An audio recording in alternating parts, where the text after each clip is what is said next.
As I mentioned yesterday, we all knew Twitter was captured by the left and that stories were regularly censored, including reports of corruption surrounding the president's son, Hunter Biden. But thanks to a dump of emails from Twitter's new owner, Elon Musk, we've learned just how easy that process was. Democrats would regularly send requests to Twitter, more to review from the Biden team, and the reply would always come back, handled. Earlier, I asked the Hill columnist Kristin Tate about the blatant nature of this political bias and manipulation. Yeah, direct communication between Democratic Party operatives and Twitter. I mean, Twitter was just acting as an arm of the DNC. It's absolutely crazy. It has been terrifying to watch the Democrats transform from the party of people who say, oh, I don't agree with what you have to say, but I'll fight to the death for your right to say it, to the party of, I don't like what you have to say. I'm going to crush you. I'm going to suppress you. And I'm going to ban you from online spaces. And you now have a situation where the private sector and what is really the public sphere at this point, owned by Twitter, working hand in hand with the Democratic Party to suppress narratives, to suppress speech, and to block the First Amendment. But hopefully that's all going to start to change now that Musk is in charge. But it's really been shocking, even for us who have been following this story, to see just how deep the corruption really was at Twitter.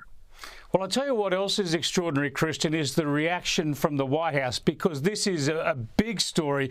This is big news. These are extraordinary revelations. But have a look at what Joe Biden's press secretary had to say.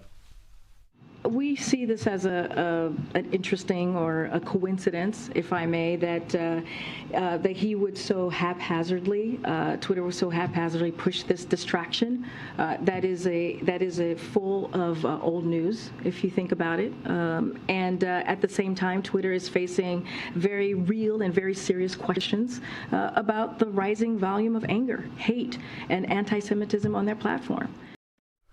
All right, so this is old news, and the problem now is all this hate speech on Twitter.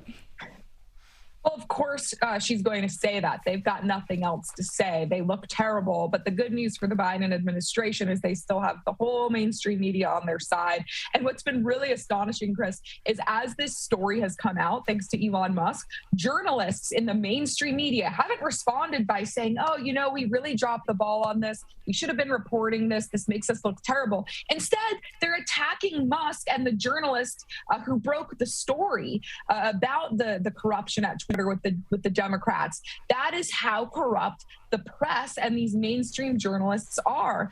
They have no self-reflection at all, but they are the best tool that the Democrats have and the Biden administration has. So even though now the rot has been exposed over at Twitter and hopefully it will be reformed, the Biden administration, they still have all these mainstream journalists covering for them and making excuses and just spinning the propaganda wheels.